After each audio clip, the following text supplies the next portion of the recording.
Hello, नमस्कार। स्वागत है आपका फिर से। आज हम लोग क्लास 9 के इरेशनल नंबर्स के बारे में पढ़ेंगे। देखिए, इरेशनल नंबर्स के बारे में पिछले क्लास में भी हमने बहुत सारा बात पढ़ लिया था। फिर से एक्सरसाइज जब हम 1.4 डील कर रहे होंगे तो सिर्फ इरेशनल नंबर्स के बारे में ही क्वेश्चंस डील कर रहे होंगे। ठीक है, इरेशनल नंबर्स पहचानने का, और फिर इरेशनल नंबर्स का पर कुछ ऑपरेशंस होते हैं जैसे कि add, subtract, multiply, apply, division. ठीक है, वो सब बातें। फिर इरेशनल नंबर्स को नंबर लाइन पर रिप्रेजेंट करना, ये सारी चीज़ें हम लोग देखेंगे। ठीक है, तो सबसे पहले आपसे अगर हम पूछ लें कि इरेशनल नंबर्स क्या है, what is an irrational number, तो अगर आपने पिछला क्लास रेगुलर वे में किया है तो आप यही कहेंगे कि जो नंबर्स p/q के फॉर्म में रिप्रेजेंट न किए जा सके, जो नंबर्स p/q के फॉर्म में रिप्रेजेंट नहीं किए जा सकें, वही नंबर्स क्या हैं, इरेशनल नंबर्स हैं। या फिर आप इसको दूसरे तरीके से भी कह सकते हैं कि वैसा नंबर जिसका decimal expansion non terminating, non repeating या फिर नॉन टर्मिनेटिंग, नॉन रिकरिंग होता है, वही क्या होता है, इरेशनल नंबर्स होता है। ये सारी चीज़ें हमने पिछली क्लास में पढ़ रखी हैं। फिर से एक बार अगर हम रिपीट करना चाहें तो इसको क्या लिख सकते हैं, that which can not be represented in the form of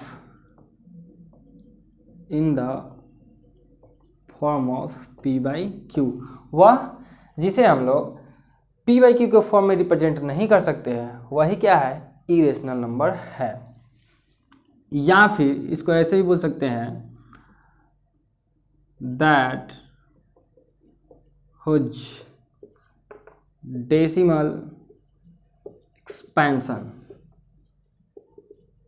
is non terminating, non repeating. ठीक है, ये सारी चीज़ें हम लोगों ने कर रखी है, पहले से पढ़ रखी है। अब बात करते हैं कि कोई नंबर इरेशनल है, इस बात को अगर हमें प्रूफ करना हो तब क्या करेंगे। ठीक है, ये जो टॉपिक हम बता रहे हैं अभी आपको कि proving the irrationality of an irrational number, मतलब किसी इरेशनल नंबर की इरेशनलिटी को प्रूव करने का जो तरीका है, यह आपको क्लास 10 में भी पढ़ना है और क्लास 9 में भी पढ़ना है। तो इस चीज़ को देख लीजिए। मान लीजिए कि हमें प्रूव करना है कि √2, क्वेश्चन दे दिया कि prove that √2 is an irrational. अभी तक तो हमने आपको बता दिया कि √2 इरेशनल है। इस चीज़ को अगर प्रूफ करने के लिए बोला जाए कि आप प्रूफ कीजिए कि √2 इरेशनल है, तब क्या कीजिएगा। या फिर इस क्वेश्चन को दूसरे तरीके से पूछ सकता है कि prove that √2 is not a rational number. तो रेशनल नहीं है, मतलब कि इरेशनलिटी के बारे में ही पूछ रहा है। वो कह रहा है कि आप प्रूफ करके बताइए कि यह इरेशनल है, रेशनल नहीं है। देखिए, इसका दो मेथड है। एक तो है कि डेसिमल एक्सपेंशन वाला विधि लगा लेंगे। डेसिमल एक्सपेंशन वाला विधि कहने का मतलब ये होगा कि हमको पता है कि कोई भी जो इरेशनल नंबर्स होते हैं, क्या बोले हम, कोई भी जो इरेशनल नंबर है उसका डेसिमल एक्सपेंशन क्या होता है, इरेशनल नंबर का डेसिमल एक्सपेंशन जो होता है वह नॉन टर्मिनेटिंग, नॉन रिपीटिंग होता है। तो बाय फाइंडिंग स्क्वायर रूट, चाहे इसे लिखिएगा by long division method, by division method, चाहे लॉन्ग डिवीजन मेथड, जब स्क्वायर रूट ऑफ √2 कितना हो जाएगा, स्क्वायर रूट ऑफ 2। तो जब आप ये वाला विधि तो हम आपको इसमें भी बताए थे कि जब ऐसे करके आप इसका √2 का वैल्यू निकालते हैं तो कितना आता है √2 का वैल्यू, 2.4142135, और ये और चला जाते जाएगा। तो आपको ये करना है पूरा, इस नंबर को जब इसको आप सॉल्व कीजिएगा तो ये आना शुरू हो जाएगा, ऐसे आते चला जाएगा आते चला जाएगा, ठीक है। तो कहने का यही मतलब हुआ कि आपको इस चीज़ को प्रूफ करना है था। तो जब आप इसका स्क्वायर रूट निकालिएगा लॉन्ग डिवीजन मेथड से तो ये इतना आएगा, तो आप क्या लिख सकते हैं कि since square root of two is a non terminating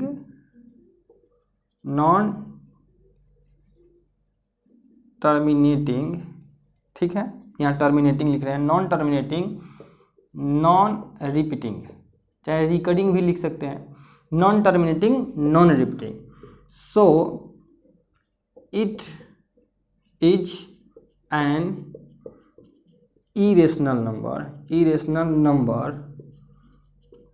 not a rational number। क्या कहा मैंने कि जब हम इसका स्क्वायर रूट पता करते हैं तो जो हमको इसका डेसिमल एक्सपेंशन आता है वह नॉन टर्मिनेटिंग नॉन रिपीटिंग आता है। नॉन टर्मिनेटिंग नॉन रिपीटिंग होता किसका है, इतना तो पता ही है पिछला क्लास से कि इरेशनल नंबर्स का होता है, या फिर अभी भी थोड़ा देर पहले बताए। तो आप ऐसे एक चीज़ को इसको प्रूफ कर सकते हैं कि यह क्या है, इरेशनल नंबर है, ठीक है। या फिर दूसरा शब्द में कहिए तो, दूसरे वर्ष में कहिए तो ये रेशनल नंबर नहीं है। आई होप ये सबसे आसान तरीका आपको समझ में आया होगा और इस तरीका से आप इसको सॉल्व कर सकते हैं। एक तरीका ये हुआ, लेकिन ये तरीका क्लास 10 में यूज नहीं करना है। अभी जो बताने जा रहे हैं वो क्लास 10 में यूज करना है, क्लास 9 में भी आपको बताया गया है। सेकेंड मेथड होता है कंट्राडिक्शन मेथड, मतलब कि विरोधाभास। जैसे कि ये हम मान लिए कि ये मार्कर है, लेकिन ये आपको दिख रहा है कि ये मार्कर है, बट इस चीज़ को प्रूफ कैसे करेंगे कि मार्कर है। तो हम मान लेते हैं कि ये पेन है, ठीक है। तो जब हम पेन से इस पर लिख देंगे तो वो जल्दी मिटेगा नहीं, लेकिन जब इससे लिखेंगे तो ये जल्दी मिट जाएगा। मतलब ये कि मेरा मानना गलत था कि ये पेन है, यह पेन नहीं है, क्या है, मार्कर है। ठीक उसी तरह से चूंकि ये हमको प्रूफ करना है इरेशनल, लेकिन हम मान के चलेंगे कि यह क्या है, रेशनल नंबर है। क्या मान के चलेंगे, रेशनल नंबर से। तो ये बहुत ही अच्छा है, बहुत कॉन्सेप्चुअल चीज़ है, इसको बहुत अच्छे से समझिएगा। लेट √2 बी एन इरेशनल, मान लेते हैं कि √2 है, सॉरी इरेशनल नहीं, बी अ रेशनल नंबर। हम मान लेते हैं कि √2 एक इरेशनल नंबर नहीं है भाई, आप ही क्या बात मानते हैं, मान लेते हैं कि रेशनल नंबर है, ठीक है। तो रेशनल नंबर्स को तो हम p/q के फॉर्म में लिख सकते हैं। क्या मतलब कि √2 को भी हम p/q के फॉर्म में लिख सकते हैं कि नहीं, बताइए। अरे समझिए बात को कि √2 को हम क्या मान रहे हैं, रेशनल नंबर्स, और हम पढ़े हुए हैं कि रेशनल नंबर को p/q के फॉर्म में लिखा जा सकता है। तो हम भी लिख दें कि √2 बराबर p/q, कोई ना कोई फॉर्म में तो आ ही जाना है इसको। अच्छा, अगर ये रेशनल नंबर होगा तब। अब आपको ये भी पता है कि जो रेशनल नंबर्स लिखा जाता है इसके बीच में कोई कॉमन फैक्टर नहीं होता है, और ये इंटीजर्स होता है, where p and q are integers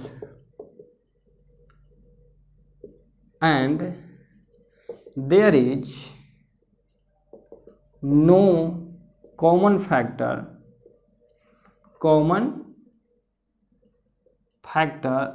between p and q other than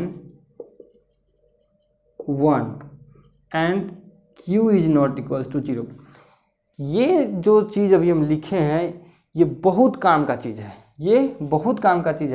यही चीज़ हमको आगे चल के प्रूफ कराएगा कि √2 रेशनल नहीं इरेशनल है।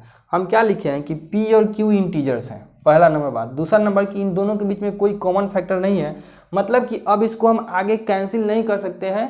जैसे कि 2/3 एक रेशनल नंबर है, एग्जाम्पल के तौर पर हम बता रहे हैं, तो 2 और 3 में कोई भी कॉमन फैक्टर नहीं है, और यह क्या है, रेशनल नंबर है, और इसके बीच में कोई भी कॉमन फैक्टर नहीं है, सिर्फ 1 को छोड़ के। क्योंकि 2 × 1 इसमें भी कर सकते हैं, 2 × 1 इसमें भी कर सकते हैं, तो 1 को छोड़ के। तो यही लिख रहे हैं कि p और q इंटीजर्स तो है and there is no common factor, common factor नहीं है दोनों के बीच में अदर देन 1, 1 को छोड़ के इस दोनों के बीच में दूसरा कोई भी कॉमन फैक्टर नहीं है और क्यों 0 नहीं हो सकता है, क्यों नहीं हो सकता है, ये चीज़ हम लोग कितना बार डिस्कस कर चुके हैं। तो अब आप बात समझे होंगे कि हम नंबर कैसा यहाँ पे ले रहे हैं। हम ऐसा नंबर ले रहे हैं जो एक तो पहला नंबर बात कि ये इंटीजर्स हो और दूसरा नंबर बात कि दोनों के बीच में कॉमन फैक्टर नहीं हो। ठीक है, अब हम करेंगे दोनों तरफ से स्क्वायर। जब इसका दोनों तरफ स्क्वायर कर देंगे तो ये 2 हो जाएगा, इधर P square by Q square हो जाएगा। हम लिख सकते हैं स्क्वायरिंग बोथ साइड, स्क्वायरिंग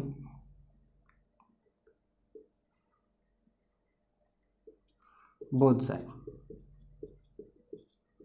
दोनों तरफ स्क्वायर कर दिए तो √2 का स्क्वायर 2 हो जाता है, P square by Q square, तो यही हो गया। इतना बात तो आप समझ रहे हैं। क्रॉस मल्टीप्लाई करेंगे तो पी स्क्वायर इक्वल टू कितना आ जाएगा, 2q स्क्वायर आ जाएगा। अब दिमाग लगाइए कि किसी भी नंबर में अगर 2 से मल्टीप्लाई हो रहा हो तो वह नंबर कौन सा होता है, नहीं समझ में आया। अच्छा, मान लीजिए कि 9 है और इसमें हम 2 से मल्टीप्लाई करेंगे तो 9 × 2 कितना आता है, 18। अब बताइए 18 इवन है कि ऑड है, अब कहिएगा इवन है।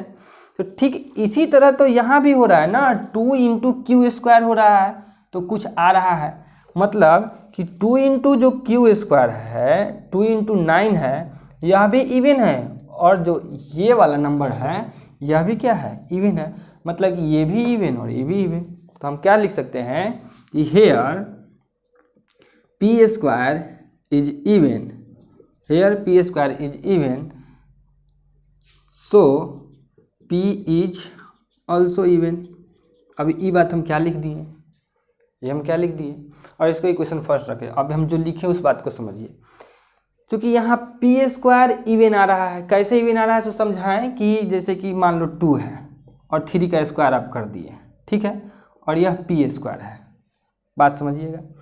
तो ये जो पी स्क्वायर है 2 × 3 का स्क्वायर है, मतलब कि हमको आ रहा है 18। तो इस पी स्क्वायर का वैल्यू कितना हुआ, 18 हुआ कि नहीं। तो यह पी स्क्वायर भी इवन है और 2 × q स्क्वायर भी क्या है, इवन है। मतलब कि ये वाला नंबर भी इवन हुआ और ये वाला नंबर भी इवन। तो p is also even, p is also even कहने का मतलब ये है कि ये नंबर भी क्या है, इवन है और ये नंबर भी इवन है। तो दिया गया नंबर हम क्या मिल गया, p हम क्या प्रूफ कर लिए अभी कि इवन प्रूफ कर लिए। p को क्या प्रूफ कर लिए, इवन प्रूफ कर लिए। अब इस बात को आगे बढ़ाते हैं, अब इस बात को हम आगे बढ़ाते हैं थोड़ा। अब आप ध्यान दीजिएगा, p हमको क्या मिल गया, इवन मिल गया, ठीक। अब आप यहाँ पे गौर कीजिएगा तो अब इस इतना के बदला में हम ये जो इतना है तो P square equal to 2q square जो है, पी स्क्वायर इक्वल टू जो 2q स्क्वायर है उस उतना के जगह पर हम P square equal to 2m लिख सकते हैं, जहाँ m equal to q square आ जाएगा, ठीक है। पी स्क्वायर, अब इस पी स्क्वायर का बदला में 2q स्क्वायर भी तो लिख सकते हैं, क्या कर सकते हैं, 2q स्क्वायर भी तो लिख सकते हैं। तो यहाँ पर P square equal to 2m हम लिख दिए और p इज ऑल्सो इवन हुआ ना, तो P square equal to 2m हुआ। चलो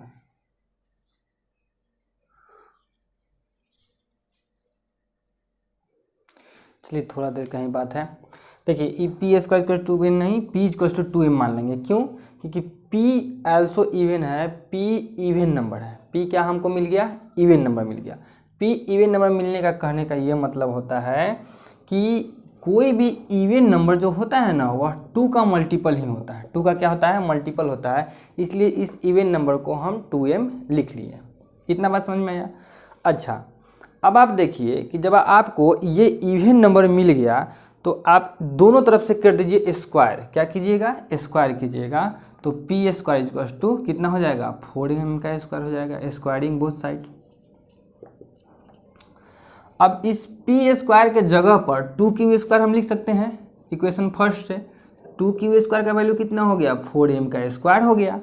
अब आप देखिए 2 से 2 इसको कैंसिल कर लीजिएगा तो q स्क्वायर का वैल्यू कितना आ जाएगा, 2m स्क्वायर का वैल्यू आ जाएगा। अब यही कहानी तो इसमें था, पी स्क्वायर बराबर 2q स्क्वायर, यहाँ q square equal to 2m square. मतलब कि यही सेम प्रोसेस लिखाएगा कि यहाँ क्यू स्क्वायर चूँकि इवन है तो क्यू भी क्या हो जाएगा, इवन। तो क्या लिख सकते हैं, क्यू इज इवन। चूँकि जगह कम है इसलिए यहाँ पे हम इस चीज़ लिख दिए। तो आप एक चीज़ नोटिस किए कि नहीं, पी भी आपको इवन आ गया और क्यू भी आपको क्या आ गया, इवन आ गया। तो इवन को जब इवन, यहाँ इवन है और ये इवन है, ठीक है, लेकिन हम क्या माने थे कि दोनों के बीच में कुछ कॉमन फैक्टर नहीं है। लेकिन आप सोच के देखिए कि 6 अगर इवन लिख रहे हैं, 4 इवन लिख रहे हैं, तो क्या दोनों के बीच में कुछ कॉमन फैक्टर नहीं है? बिल्कुल है।